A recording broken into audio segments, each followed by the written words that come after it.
Yes, so very good morning all of you students. Today I am going to start the new chapter for class 9th which is linear equations in two variable. ठीक, सबने polynomial में linear polynomial पढ़ा होगा. एक बार छोटा सा हम basic समझ लेते हैं, देन आफ्टर हम क्वेश्चंस पे आएंगे. तो लीनियर पॉलिनोमियल क्या होता था? लीनियर पॉलिनोमियल वो होता था जिसकी डिग्री मींस हाईएस्ट पावर कितनी होती थी? 1, है ना. यही हम सब पढ़ के आए हैं. तो linear equation in two variables का क्या मतलब है वो हम जल्दी से समझ लेते हैं. जैसे लीनियर पॉलिनोमियल की डिग्री 1 होती थी हमारी, है ना. तो उसकी जनरल फॉर्म क्या होती थी? जैसे ax plus b equal to 0, ax plus b. ठीक, ये कितने वेरिएबल में है? तो आंसर है ये एक वेरिएबल में है, x में. a और b तो कांस्टेंट वैल्यू है. अगर मान लो अब मुझे इसको दो वेरिएबल में बनाना है, ठीक है. अगर मुझे इसी लीनियर पॉलिनोमियल को सपोज करो दो वेरिएबल में बनाना है तो मैं इसको कैसे लिखूँगा? सोचो. तो आंसर है हम इसको ऐसे लिखेंगे ax plus b y plus c. ठीक है, ये पॉलिनोमियल है. अब अगर मैं इसके आगे इक्वल टू 0 कर दूं, मतलब एक इक्वल टू का साइन लगा दूं, then this polynomial change to equation. ठीक है ना, तब ये पॉलिनोमियल इक्वेशन में चेंज हो जाएगा. बात समझ में आई?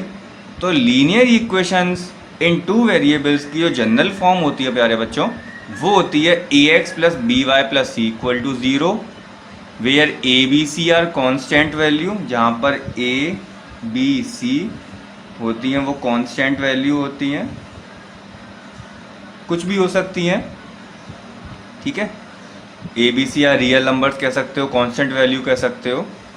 और सबसे बड़ी बात ध्यान में रखने वाली कि एक समय पे या तो ए की वैल्यू 0 होगी या फिर बी की वैल्यू 0 होगी.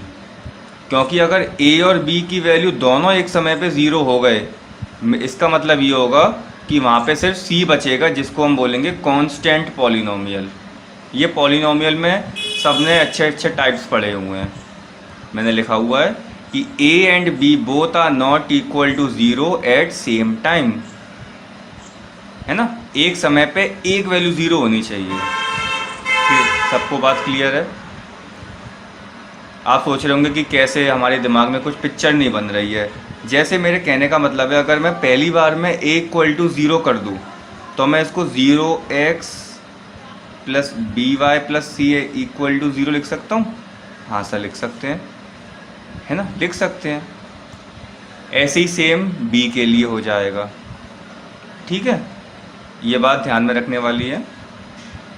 क्योंकि अगर दोनों एक साथ 0 रख दोगे तो कांस्टेंट वैल्यू, सॉरी, खाली हमारे पास कांस्टेंट पॉलिनोमियल ही बचेगा, है ना. तो ये कुछ जनरल टर्म्स थे हमारी लीनियर इक्वेशंस के, और जैसे जैसे हम क्वेश्चंस करेंगे वैसे वैसे हम कंसेप्ट को अपने समझते हुए चलेंगे.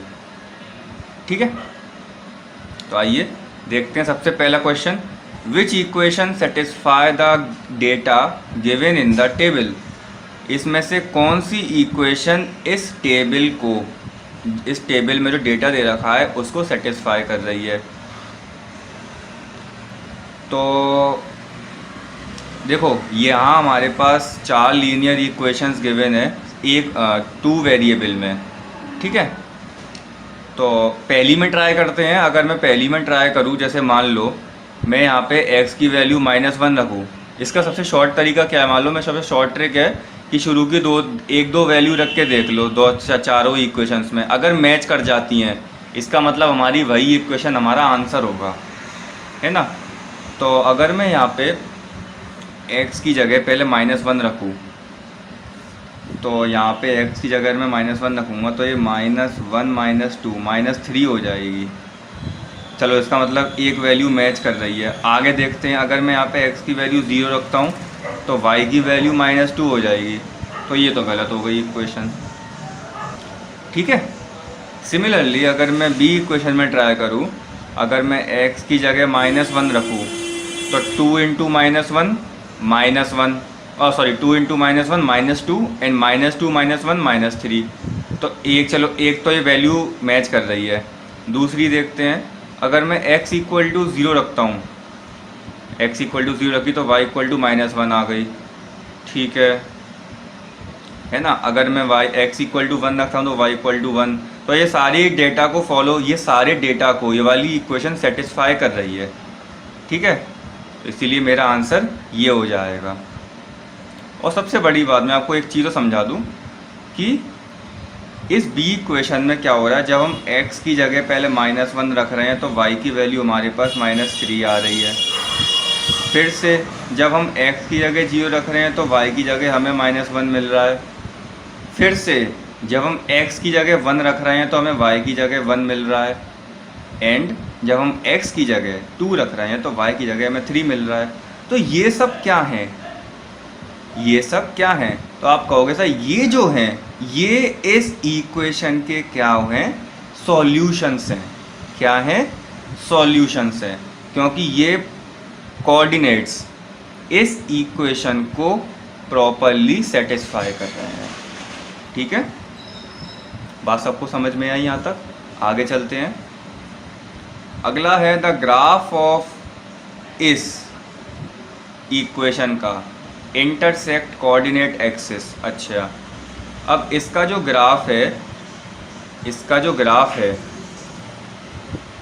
ग्राफ है उसके कोऑर्डिनेट एक्सिस कौन कौन से होंगे, वो किस किस कोऑर्डिनेट एक्सिस पर इंटरसेक्ट करेगा। देखो मेरे पास ये इक्वेशन गिवन है, मैं यहाँ से x की वैल्यू निकाल ले रहा हूँ। जैसे मैं ऐसे लिख सकता हूँ उसको, x equal to 6 - y sir लिख सकते हैं। अब एक बार y की जगह 0 रखो, जब आप y की जगह 0 रखोगे तो आपको x की वैल्यू मिलेगी 6। एक बार तो यहाँ पर ये इंटरसेक्ट करेगा इस पॉइंट पर, ठीक है। तो x को 6,0 एक ही हो सकता है, ठीक है। अब यहीं से अगर मान लो आप y के टर्म में इस इक्वेशन को बनाओ, कैसे? इस तरीके से y इक्वल टू 6 - x, है ना। तो जब आप x की जगह 0 रखोगे तो आपको y की वैल्यू 6 मिलेगी, मिल सकती है, दोनों ही कंडीशन सेटिस्फाई कर रही हैं, है ना। तो इसका आंसर क्या हो जाएगा, बोथ a एंड b, ठीक है। 2,3 हो ही नहीं सकता, क्योंकि आप x की जगह यहाँ पे अगर 2 रखोगे भी तो y की जगह आपको 5 वैल्यू मिल जाएगी, 4 मिल जाएगी, है ना। तो कंडीशन ये तो सेटिस्फाई नहीं कर रही है। तो इसका आंसर हमारा हो गया बोथ a एंड b। तो इस तरीके से हम इस इक्वेशंस के कोऑर्डिनेट्स निकाल सकते हैं, ठीक है। आगे चलते हैं। How many linear equations in x and y can be satisfied by x and x की वैल्यू 5 एंड y की वैल्यू 7। मतलब अगर हमारे पास एक इक्वेशन के ये कोऑर्डिनेट एक्सिस कोऑर्डिनेट्स दे रखे हैं तो उससे कितनी इक्वेशन बन सकती हैं? तो आंसर है इनफाइनाइटली मैनी इक्वेशन बन सकती हैं बेटा, इनफाइनाइटली मैनी इक्वेशन। क्योंकि बेटे एक बात है जो कि ध्यान में रखने वाली है कि एक लीनियर इक्वेशंस के लीनियर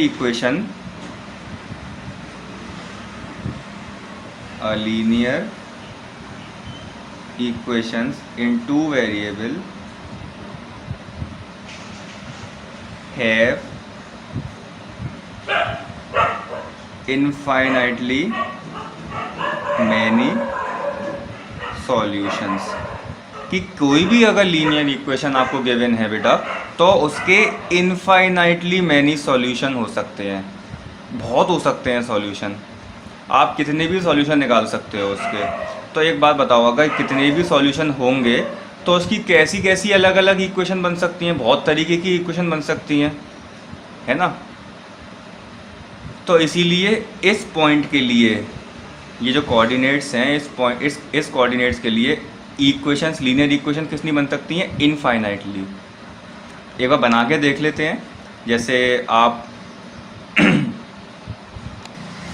इसको बनाओ, अगर एक जैसे मैं बनाऊँ तो x plus y equal to 12 बन गई, है ना। एक बन जाएगी 2x plus y equal to 17। आप यहाँ पे x की जगह 5 और y की जगह 7 रखोगे तो 12 मिलेगा। जब आप यहाँ पे x की जगह 5 और y की जगह 7 रखोगे देन सॉल्व करने के बाद हमें मिलेगा 17। इसी तरीके से काफ़ी इक्वेशंस बन सकती हैं, इनफाइनाइटली मैनी इक्वेशंस बन सकती हैं, है ना। क्लियर हुई है बात कि एक linear equation in two variable के कितने सॉल्यूशन हो सकते हैं, इनफाइनाइटली मैनी सॉल्यूशन, है ना। और अगर हमें कोई एक कोऑर्डिनेट गिवन है तो उस कोऑर्डिनेट के बेसिस पर कितनी लीनियर इक्वेशंस बन सकती हैं, इनफाइनाइटली। ये हमने बना के सीखा, ठीक है। इसके बाद 4th नंबर का क्वेश्चन क्या कह रहा है, the graph of the linear equation this is a line which meet the y axis at point कहाँ पर। अच्छा देखो, ये एक हमारे पास लीनियर इक्वेशन है, ठीक है। एक बात सब जानते हैं क्या, कि कोई भी लाइन अगर वाई एक्सिस को कट करती हुई निकलेगी, कोई भी लाइन अगर मान लो वाई एक्सिस को कट करती हुई निकल रही है, सपोज करो यहाँ पर, तो उस कंडीशन में एक्स कोऑर्डिनेट की जो वैल्यू होगी वो क्या होगी, 0 होगी सर। सिमिलरली जब कोई लाइन जैसे मान लो यही लाइन है, अगर मैं यही लाइन को एक्स एक्सिस पे और काट दूँ तो उस कंडीशन में वाई कोऑर्डिनेट की वैल्यू क्या होगी, जिसको हम क्या बोलते हैं, ऑर्डिनेट, और एक्स एक्सिस के एक्स के कोऑर्डिनेट को हम क्या बोलते हैं, एब्सिसा, ठीक है। कोऑर्डिनेट ज्योमेट्री में सबने अच्छे से पढ़ा है। तो एक बात और कि डायरेक्ट इस चैप्टर पे मत आना बेटा, पहले कोऑर्डिनेट ज्योमेट्री को समझना, उसके बाद आप इस चैप्टर पे छलांग मारना। अगर डायरेक्ट इस पे आओगे तो खिचड़ी पक जाएगी बेटा, है ना, कुछ भी समझ में नहीं आएगा, ठीक है ना। तो वाई एक्सिस पर एक्स कोऑर्डिनेट की वैल्यू 0 होती है और एक्स एक्सिस पर वाई कोऑर्डिनेट की वैल्यू 0 होती है ना। तो अगर कोई लाइन, अब इसमें कह रहा है कोई लाइन मीट कर रही है वाई एक्सिस को, इसका मतलब ये है कि वहाँ पे एक्स एक्सिस की वैल्यू 0 होगी, है ना। जैसे हमारे पास 4th नंबर के क्वेश्चन में ये इक्वेशन गिवन है 4x plus y equal to 12। अगर ये लाइन वाई एक्सिस को मीट कर रही है तो उस कंडीशन में x की वैल्यू 0 होगी। रख के देख लो, अगर मैं यहाँ पे x की वैल्यू 0 रखता हूँ तो y की वैल्यू मुझे मिलती है 12, ठीक है ना। किसी पॉइंट पर मीट कर रही है कोई, मतलब कोई पॉइंट इसमें सेटिस्फाई कर रहा है, हाँ ये रहा। बात समझ में आई। अगर बेटा ये वाली लाइन, अगर ये लाइन x एक्सिस पर मीट कर रही होती, मतलब अगर ये लाइन मान लो x एक्सिस को मीट कर रही होती यहाँ पर, यहाँ पे नहीं कर रही होती, ठीक है, तो उस कंडीशन में क्या होता, उस कंडीशन में ये होता यहाँ पे x कोऑर्डिनेट 0 हो जाता। आप यहाँ पे अगर यहाँ पे y कोऑर्डिनेट 0 हो जाता। अगर आप यहाँ पे y इक्वल टू 0 रखते तो आपको x की वैल्यू मिलती, यहाँ पे हो जाता 4x इक्वल टू 12, देन आपको x की वैल्यू मिलती 3, तो आपको कोऑर्डिनेट्स मिलते 3, 0। बात सबको समझ में आई। एक बात अंदर, एक हमारी बात और नई रिवाइज हो गई कि y एक्सिस पर x कोऑर्डिनेट 0 होता है और x एक्सिस पर y कोऑर्डिनेट 0 होता है, ठीक है। अब अगर सब जानना चाहते हैं कि ऐसा क्यों होता है, तो कोऑर्डिनेट ज्योमेट्री का मैंने एक लिंक डिस्क्रिप्शन बॉक्स में मेंशन कर दिया है, आप वहाँ पर जाएं और एक एक चीज़ बड़ी बारीकी से समझें। हर चीज़ मैंने कंसेप्ट, मतलब हर चीज़ मैंने एकदम डीप बताया है, तो आपके कंसेप्ट आई होप क्लियर हो सकते हैं वहाँ से, ठीक है। अगला question, ax plus b y plus c, ये तो एक जनरल फॉर्म बन गई। जनरल फॉर्म गिवन है हमें लीनियर इक्वेशन की, linear equation in two variable की। Does not represent an equation of a line, ठीक है। एक इक्वेशन की लाइन को रिप्रेजेंट कब नहीं करेगा ये, जब a और b और दोनों आपस में एक साथ 0 हो गए तो नहीं करेगा। तो देखो इसमें कहाँ पे दे रखा है, a equal to c equal to 0, एक समय पे ए जीरो हो रहा है, सी तो जीरो हो सकता है, सी की कोई बड़ी बात नहीं है, कोई कांस्टेंट वैल्यू जीरो भी हो सकती है ना, लेकिन बी इक्वल टू ज़ीरो नहीं है, तो ये नहीं है। ठीक है, इसका मतलब ये अपने हिसाब से सही है, ये हमारे हिसाब से सही है कि हाँ भाई एक समय पे वेरिएबल का एक कोफिशिएंट ज़ीरो हो रहा है। इसमें देखते हैं, इसमें भी बी एक बार में ज़ीरो हो रहा है, सी तो ज़ीरो हो सकता है, ए ज़ीरो नहीं है, तो चलो ये भी इनके हिसाब से गलत है लेकिन हमारे हिसाब से सही है। सी क्या कह रहा है, a equal to b equal to zero, मतलब दोनों एक साथ ज़ीरो हो जाएं, तो आंसर है ये गलत हो गया। ये अब हमारे हिसाब से गलत है, इनके हिसाब से सही है, क्योंकि इसमें बताने की कौन सा रिप्रेजेंट नहीं कर रही है, तो आंसर है ये कंडीशन इस लाइन को रिप्रेजेंट नहीं करेगी, क्योंकि आप ए और बी एक साथ ज़ीरो रख दो तो आपको सी की वैल्यू ज़ीरो मिल जाएगी, जो कि एक कांस्टेंट पॉलिनोमियल बन जाता है। ठीक है ना। अब ये जो सब मैं बोल रहा हूँ ना, कांस्टेंट पॉलिनोमियल, लीनियर पॉलिनोमियल, ये आपने पॉलिनोमियल चैप्टर बहुत अच्छे से पढ़ा होगा, देन उसके बाद आप कोऑर्डिनेट ज्योमेट्री पढ़ के आए होंगे, तब आप इस चैप्टर को अच्छे से समझ सकते हो। ठीक है, ओके। 7th क्वेश्चन एक वेरी इंपॉर्टेंट क्वेश्चन है। A straight line parallel to y axis, कोई भी स्ट्रेट लाइन जो कि वाई एक्सिस के पैरेलल है, उसकी इक्वेशन क्या बनती है, उसकी इक्वेशन क्या बनती है। देखो वैसे उसकी इक्वेशन x इक्वल टू ए होती है, लेकिन कैसे समझते हैं। जैसे मान लो ये मैंने एक कार्टेशियन सिस्टम ड्रॉ करा, ये ओरिजिन, ये हमारी वाई एक्सिस और ये एक्स एक्सिस। क्वेश्चन कह रहा है कि अगर कोई स्ट्रेट लाइन वाई एक्सिस के पैरेलल है, मतलब ठीक इसी के पैरेलल है, तो डेफिनेटली ये लाइन एक्स एक्सिस को ही इंटरसेक्ट करेगी। इधर भी कर सकती है, आप कहोगे सर इधर नहीं कर सकती, यहाँ से इधर भी कर सकती है। यहाँ पे नेगेटिव पॉइंट्स होंगे, यहाँ पे पॉजिटिव पॉइंट्स हैं, यहाँ पे ऐसे 1 2 3 ये 4 हो गया, और जैसे मान लो यहाँ पे 1 2 3 ये 4 हो गया, -4 -3 -2 -1। जैसे कोई लाइन है ये ए बी, ये लाइन है सी डी, ठीक है ना। तो एक बात बताओ, ये लाइन इस वाई एक्सिस के पैरेलल है, और ये वाली लाइन इस वाई एक्सिस के पैरेलल है, और ये वाली लाइन एक्स एक्सिस को कट कर रही है किसी पॉइंट पर, जैसे -4 पॉइंट पर, तो इसके कोऑर्डिनेट क्या हो जाएंगे, -4, 0। और अगर ये लाइन एक्स एक्सिस को कट कर रही है 4 पर, तो इसके कोऑर्डिनेट हो जाएंगे 4, 0। इसका मतलब ये है कि हम ओरिजिन से एक्स एक्सिस पर चले। यहाँ पे तो हमारे पास गिवन पॉइंट्स हैं, इधर इधर इधर इधर, लेकिन जनरल फॉर्म क्या होगी, तो आप कहोगे कि सर हम ओरिजिन से एक्स एक्सिस पर ए चले, ए कुछ भी हो सकता है, शुड बी 1 2 3 4, है ना। ऐसे ही सिमिलरली हम नेगेटिव एक्स एक्सिस पर एक्स की वैल्यू हम -a चले, यहाँ पे कुछ भी हो सकता है, -3 हो सकता है, -2 हो सकता है ना। तो जब कोई लाइन वाई एक्सिस के पैरेलल होती है, तो उसकी जो जनरल इक्वेशन बनती है वो बनती है x इक्वल टू या तो a एंड या तो x इक्वल टू -a, और हम कह सकते हैं in short x equal to +-a। बात समझ में आई। तो आप कहोगे अगर कोई लाइन सर x एक्सिस के पैरेलल होगी, तो उस कंडीशन में y इक्वल टू a होगा, या तो y इक्वल टू -a होगा, और y इक्वल टू +-a होगा, सिमिलरली इसी की तरह। तो यहाँ पे हमें y एक्सिस के पैरेलल पूछा गया, तो यहाँ पे मुझे x इक्वल टू a एक ही दिख रहा है, एक ही दिख रहा है। समझ में आई, ये एक अच्छा वाला क्वेश्चन है, ध्यान रखना। और अगर कोई लाइन x एक्सिस के पैरेलल है, तो उस कंडीशन में y की जो वैल्यू होगी या तो a होगी या -a होगी, या फिर दोनों को अगर मैं मिला दूँ तो +-a होगी। अगर कहीं पे ऐसे दे रखा हो तो वो भी सही है। ठीक है, चलें आगे अच्छे से। अगर किसी को और ये क्वेश्चन समझ में ना आए तो मुझसे पूछ सकता है, मैंने डिस्क्रिप्शन बॉक्स में अपना phone number, mobile number mention कर रखा है। ठीक है।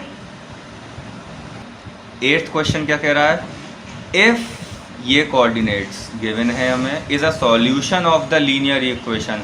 देखो आ गया सॉल्यूशन वाली बात। अगर ये कोऑर्डिनेट्स इस इक्वेशन के सॉल्यूशन हैं, डेट मीन्स ये कोऑर्डिनेट्स ये कोऑर्डिनेट इस इक्वेशन को फुली सेटिस्फाई करेंगे। तो यहाँ से हम के की वैल्यू बहुत आसानी से निकाल सकते हैं प्यारे बच्चों। एक छोटे बच्चों वाला क्वेश्चन आ गया ये, जैसे 8 कैसे होगा वो हम समझ रहे हैं। बस हमें क्वेश्चन करना ही सब कुछ नहीं है, हमें ये समझना है कि क्वेश्चन हो कैसे रहा है ना। कोऑर्डिनेट्स हमें गिवन है -3, 2। इसका मतलब x की वैल्यू क्या है हमारे पास -3 और y की वैल्यू क्या है हमारे पास 2। ठीक, तो रख दो इस इक्वेशन में और आंसर आ जाएगा बड़े आसानी से। देखो x की जगह जब मैं यहाँ पे 3 रखूँगा तो 5 × -3 -15, और जब मैंने y की जगह 2 रखा तो 3 × 2 6, 6 के इक्वल टू 3, -15 हम यहाँ ले आए तो विच इज़ इक्वल टू 6 के इक्वल टू 18, एंड k की वैल्यू हो गई हमारी 3। ऐसे हो गई कि हमारा 6 हमारा डिवाइड में चला गया। ठीक, तो k इक्वल टू 3 हो गई। कौन से ऑप्शन में दिख रहा है हमें? इस ऑप्शन में दिख रहा है। क्लियर है वाली बात? क्योंकि ये कोऑर्डिनेट इस इक्वेशन के सॉल्यूशन है, विच मीन्स ये कोऑर्डिनेट इस इक्वेशन को फुली सेटिस्फाई करेंगे, है ना। अच्छा ये बताओ, एक लीनियर इक्वेशंस के कितने सॉल्यूशन हो सकते हैं? अभी लिखवाया मैंने, तो एक लीनियर इक्वेशन के इनफाइनाइटली मैनी सॉल्यूशन हो सकते हैं।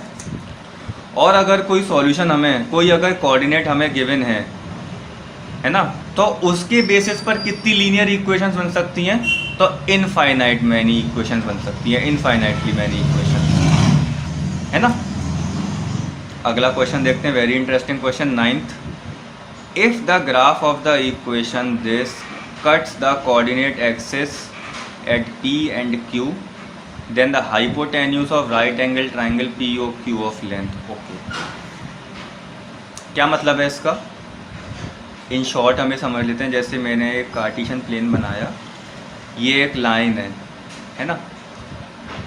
इस लाइन के हम कुछ पॉइंट्स निकालेंगे, कुछ कोऑर्डिनेट्स निकालेंगे हम, और ये जो कोऑर्डिनेट्स हैं ये मान लो y एक्सिस को P पॉइंट पर कट कर रहे हैं और x एक्सिस को Q पॉइंट पर कट कर रहे हैं। ओके,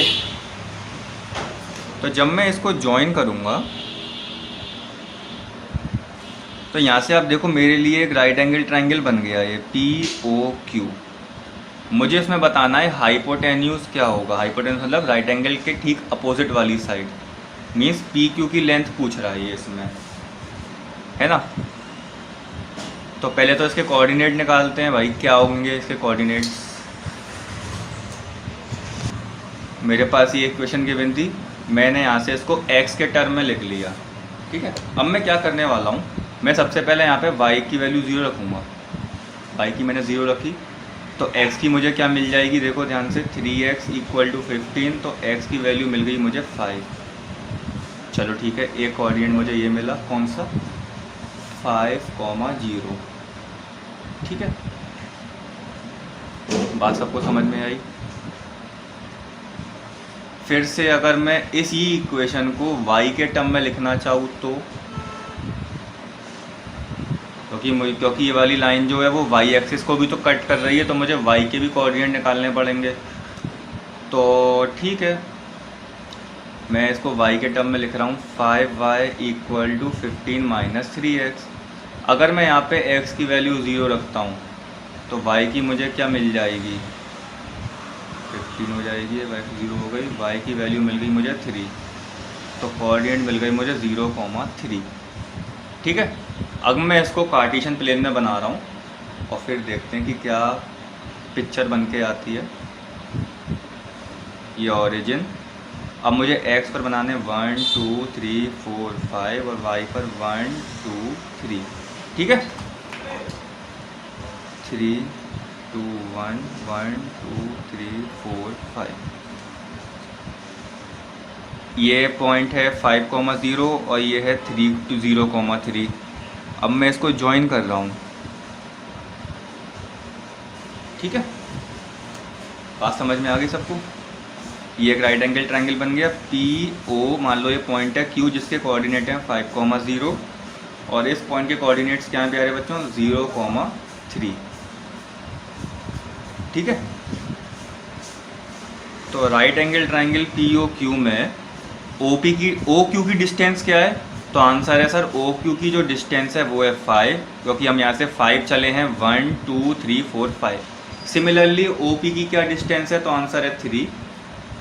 अब यहाँ से हम पाइथागोरस लगा के, जो हमने क्लास 7th में अच्छे से पढ़ी है, in triangle P O Q, वो हम यहाँ पे यूज़ कर लेंगे पाइथागोरस थ्योरम।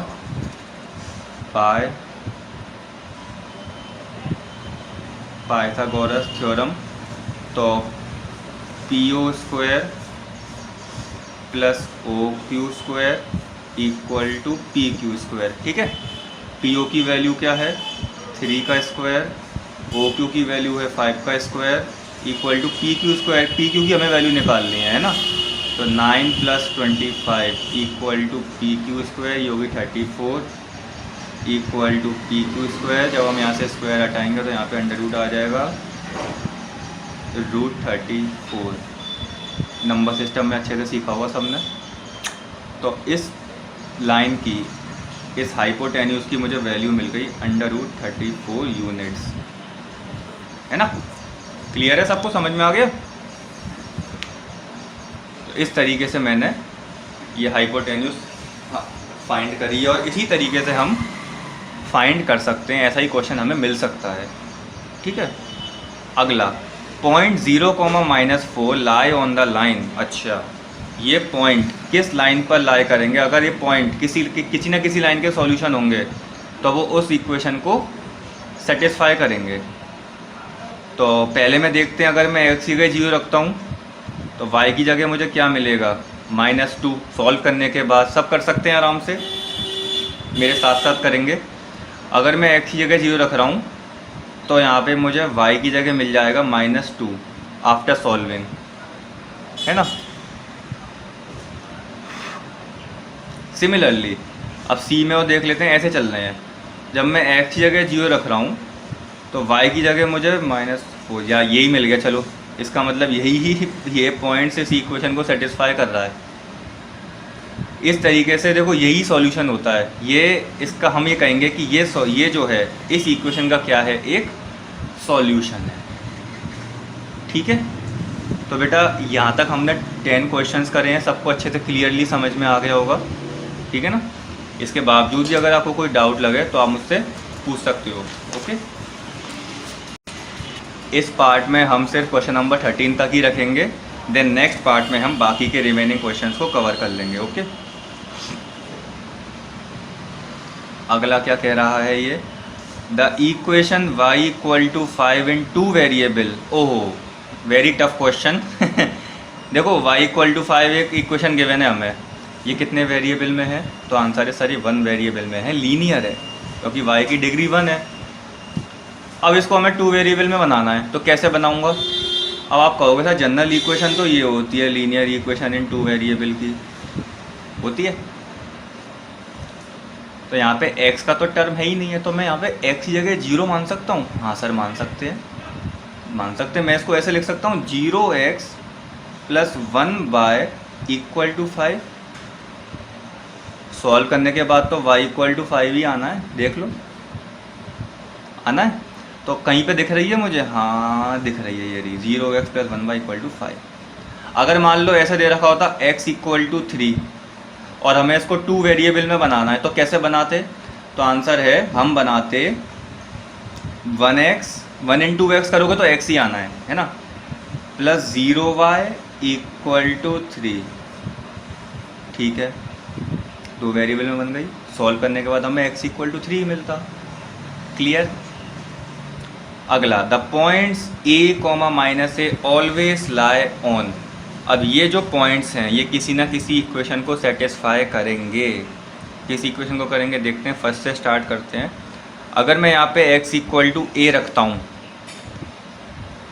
अगर मैंने यहाँ पे फर्स्ट इक्वेशन में मैंने x = a रखा तो a + y = 0, तो y की जगह मुझे क्या मिलेगा -a।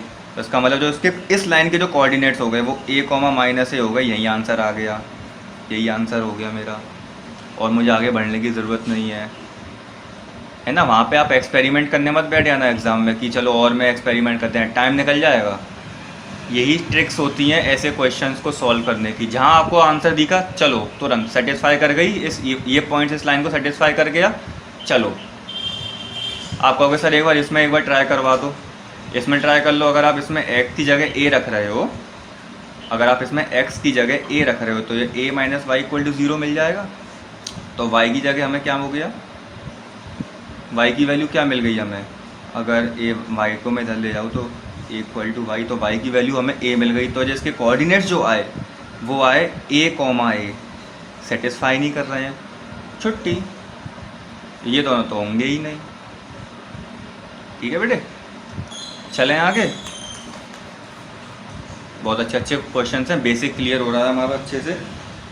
अगला, if angle A plus angle B are complementary angles. सब जानते हैं कॉम्प्लीमेंट्री एंगल्स क्या होते हैं, ऐसे एंगल्स, ऐसे दो एंगल्स जिनका सम 90 डिग्री होता है। एंगल ए प्लस एंगल बी का सम 90 डिग्री होता है, वो कहलाते हैं कॉम्प्लीमेंट्री एंगल्स। और जिन दो एंगल्स का सम 180 डिग्री होता है वो कहलाते हैं सप्लीमेंट्री एंगल्स। याद आ गया? इसको हम लीनियर पेयर भी बोलते हैं, ये हम लाइन्स एंड एंगल्स में समझेंगे।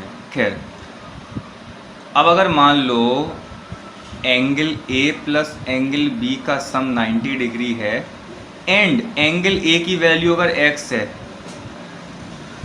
सपोज करो एंगल ए की वैल्यू x है according to question, then which equation can be use to find angle b which is denoted by y। तो आप यहाँ से एंगल b की वैल्यू कैसे फाइंड करोगे? तो आप कहोगे सर बहुत आसान है, x को हम यहाँ ले आएंगे तो 90 माइनस एक्स हो गया।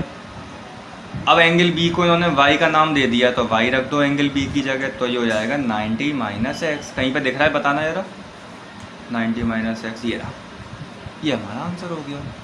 अगर यहाँ पे सप्लीमेंट्री एंगल्स होता तो हो सकता है 180 माइनस एक्स होता। क्वेश्चन को चेंज कर सकते हैं, ध्यान रखना, सप्लीमेंट्री एंगल्स आ सकता है यहाँ पे, और x की वैल्यू पूछ सकता है, y की वैल्यू पूछ सकता है। तो इसी कंसेप्ट से हम कोई भी निकाल सकते हैं। ठीक है बेटे, तो ये थे एक वेरी इंटरेस्टिंग वाले क्वेश्चंस। ये कुछ हमारे क्वेश्चन जो हैं वो सॉल्व करने वाले हैं, इसको हम नेक्स्ट पार्ट में कवर कर लेंगे, पार्ट 2 में। तो पार्ट 1 में हमने क्वेश्चन नंबर 13 तक करे हैं। अच्छा लगा, बेसिक क्लियर हो गया हमारा अच्छे से। और इसके बावजूद भी अगर किसी को डाउट हो तो वो मुझसे फ़ोन करके पूछ सकता है, मैंने अपना नंबर डिस्क्रिप्शन बॉक्स में मेंशन कर रखा है। ठीक है, तो मिलते हैं बेटा अपने पार्ट 2 में।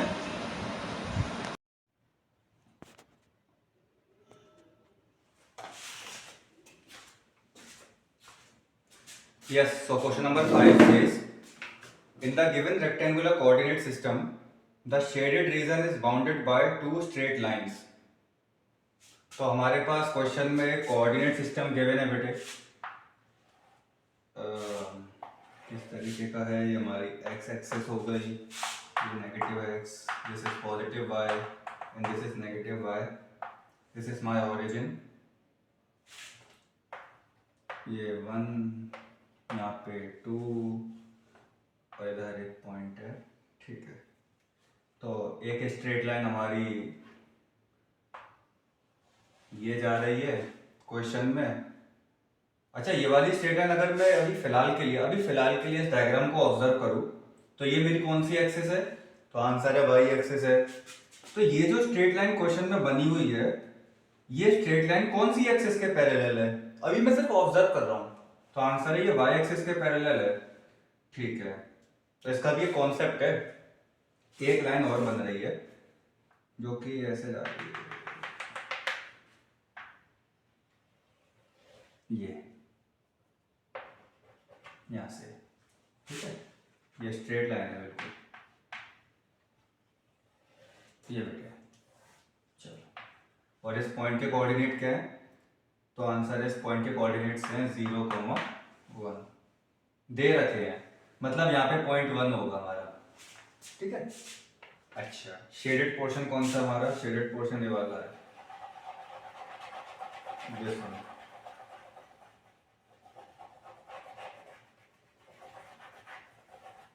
ठीक है, अब आपसे ये कह रहा है, in the given rectangular coordinate system the shaded region is bounded by two straight lines.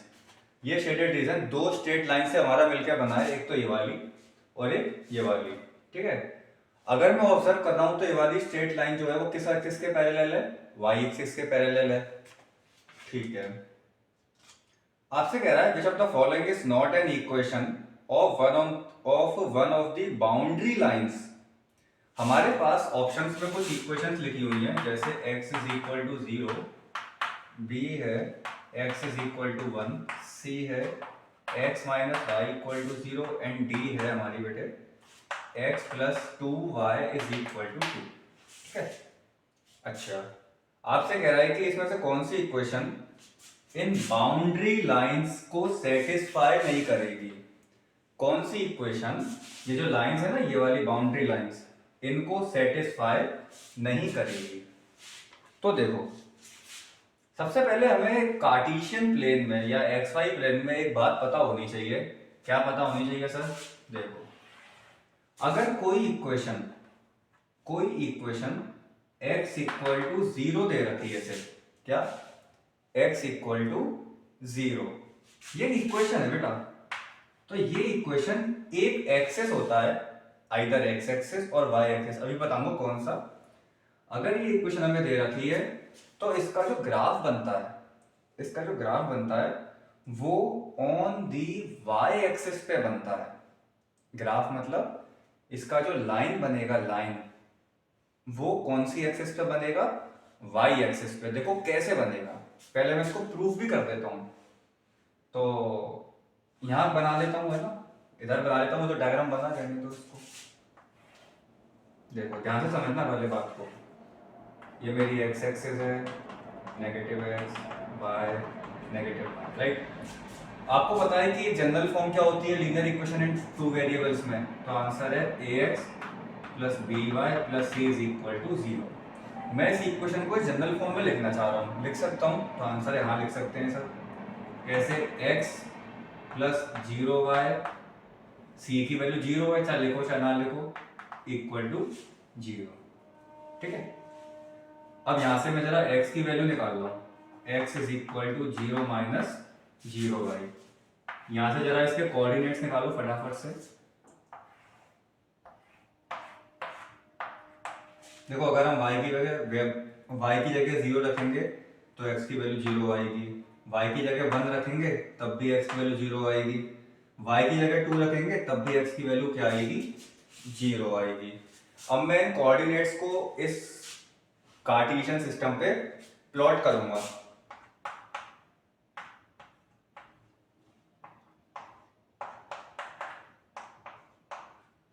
चलो, सबसे पहला है 0,0, ऑरिजिन पे लाई करेगा। दूसरा है 0,1, x पर 0, y पर 1, इधर 0,1, यहाँ पे 0,2। ये तो ये एक लाइन बन के तैयार हुई है। ठीक है, हाईलाइट कर दिया मैंने। ये एक लाइन बन के तैयार हुई है बेटे, जो कि कौन सी इक्वेशन की है? x इक्वल टू 0 की। ठीक। तो अगर कोई इक्वेशन हमें दे रखी है सिर्फ x इक्वल टू 0, तो उसका जो ग्राफ होगा, उसका ग्राफ कौन सी एक्सिस पे लाई करेगा? y एक्सिस पे। The graph of this equation, the graph of x equal to 0 lie on the y axis. Either on negative और पॉजिटिव, कहीं भी कर सकता है, वो आपके वैल्यू चूज करने के ऊपर है। जैसे मैंने यहाँ पे वैल्यू प्लस का 1 ली थी, अगर आप माइनस का 1 लेते तो वो नीचे की तरफ करता। तो एक डाउट मन में आ सकता है। ओके, अच्छा सर, अगर क्वेश्चन हो y इक्वल टू 0, तो इसका ग्राफ कैसे करेगा? इसका graph on the x axis lie करेगा। इसका ग्राफ कहां पे लाई करेगा?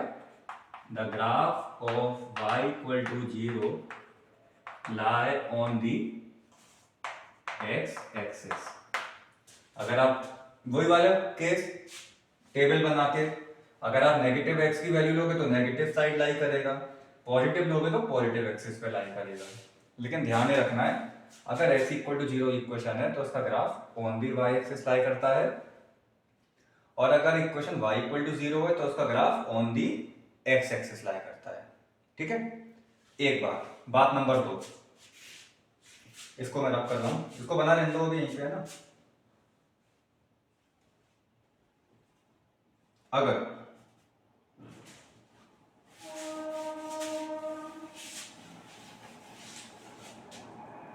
अगर मान लो बेटा मेरे पास इक्वेशन है x इक्वल टू 2,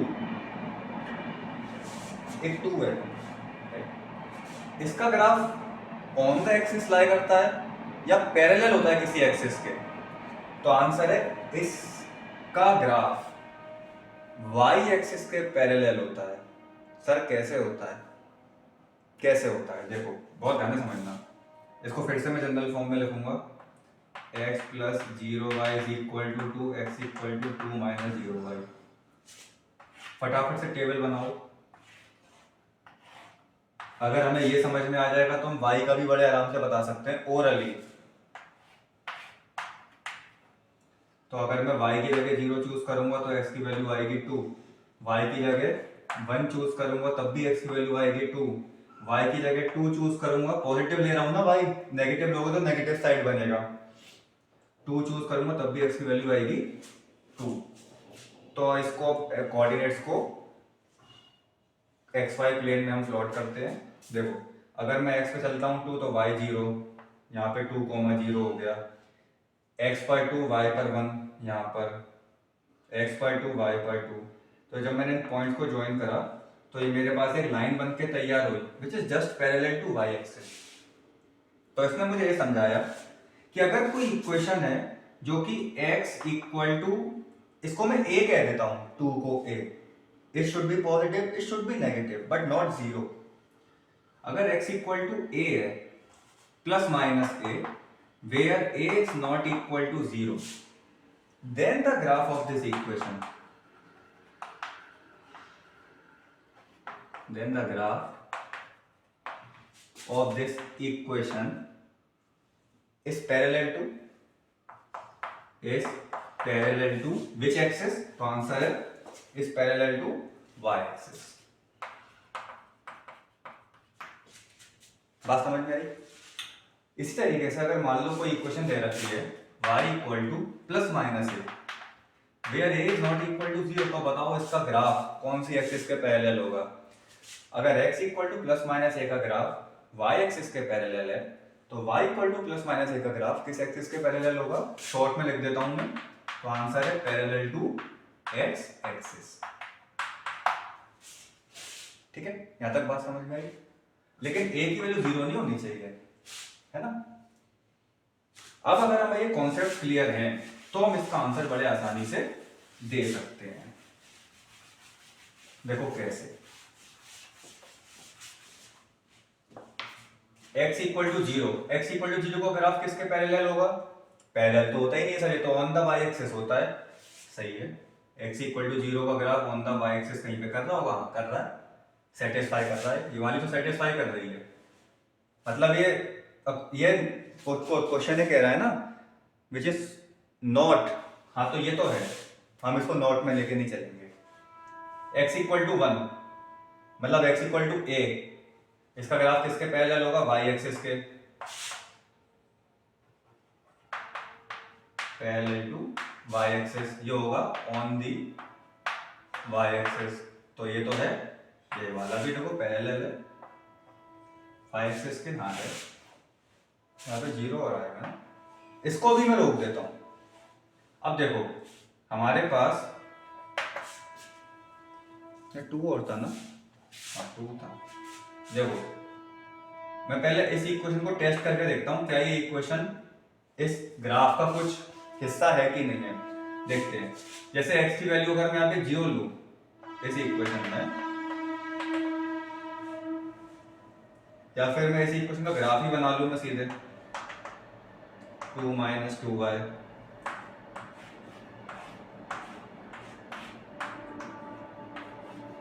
देखो अगर मैं y की जगह रखता हूँ 0 तो x की वैल्यू आएगी 2, अगर मैं y की जगह रखता हूँ 1 तो x की वैल्यू क्या आएगी? क्या आएगी x की वैल्यू? 0। अगर मैं y की जगह रखता हूँ क्या 2 तो x की वैल्यू क्या आएगी? -2। अब मैं इन पॉइंट्स को यहाँ प्लॉट कर रहा हूँ। देखो सबसे पहला पॉइंट 2, 0, x पर चला 2, y पर 0, हाँ सही है 2, 0, हाँ तो ये लाइन 2, 0 से पास हो रही है, ठीक है। चलो ये तो सेटिस्फाई करना है इसको। अगला मैंने लाई करा पॉइंट प्लॉट करा 0,1, 0 x पर चले ही नहीं, y पर 1, हाँ ये वाला पॉइंट भी सेटिस्फाई कर रहा है, इसकी जरूरत है नहीं है, कहीं बात ही नहीं कर रहा है, इसकी जरूरत है नहीं है। तो इसका मतलब ये है कि ये वाली जो इक्वेशन है, ये जो इक्वेशन है, इसका ग्राफ कौन सी लाइन है, इसका ग्राफ कौन सी लाइन को रिप्रेजेंट कर रहा है, तो आंसर है ये वाली, ये इस लाइन को। तो ये लाइन जो है कौन सी इक्वेशन से मिलकर बनी है, कौन सी इक्वेशन की हेल्प से बनी है, इसकी इक्वेशन की हेल्प से, सही है। तो मेरा ये वाली भी सेटिस्फाई कर रही है, ये भी कर गई, ये भी कर गई, मतलब ये भी कर रही है, ये नहीं करेगी। सर क्यों नहीं करेगी, आंसर है क्यों नहीं करेगी। देखो x minus y equal to 0, x equal to y, x equal to y तो हुआ है, विच इज नॉट पॉसिबल। कहाँ रिप्रेजेंट करोगे x इक्वल टू वाई को, बताओ। अगर तुम मान लो x इक्वल टू 0 ले लो, तो y इक्वल टू 0 कहाँ है, कहाँ है इसमें, बताओ। कहीं सेटिस्फाई हो रही है, इस इक्वेशन की लाइन कहीं भी नहीं बन रही है, इस इक्वेशन की लाइन कहीं भी नहीं बन रही है। अगर मान लो मैं चूज करूं x इक्वल टू यहाँ पे 1 इधर, तो 1 y इक्वल टू 1, अगर मैं x इक्वल टू 1 करता हूं तो 1,1 का तो कोई पॉइंट है ही नहीं है। 1,1 कहाँ रिप्रेजेंट हो रहा है, बताओ। कहीं भी हो रहा है, कहीं नहीं हो रहा। क्या कोई ऐसा पॉइंट है जहाँ पे 1,1 रिप्रेजेंट हो रहा हो, तो आंसर है कहीं नहीं है सर। इसको हम कहेंगे नहीं पॉइंट ऑफ इंटरसेक्शन को, कहाँ है 1,1। इसीलिए ये इस इक्वेशन का कोई लाइन है नहीं है, और ये इक्वेशन इस शेडेड पोर्शन को रिप्रेजेंट नहीं करती है, इसीलिए ये मेरा आंसर है। तो इस क्वेश्चन ने हमें काफी कॉन्सेप्ट को क्लियर करवाया है, इसीलिए बहुत अच्छा क्वेश्चन था ये क्वेश्चन रह गया था, इसीलिए मैंने इसको लास्ट में इंक्लूड करा है। आई होप कि आपको ये क्वेश्चन क्लियर हुआ होगा। तो ये था हमारा चैप्टर नंबर 4।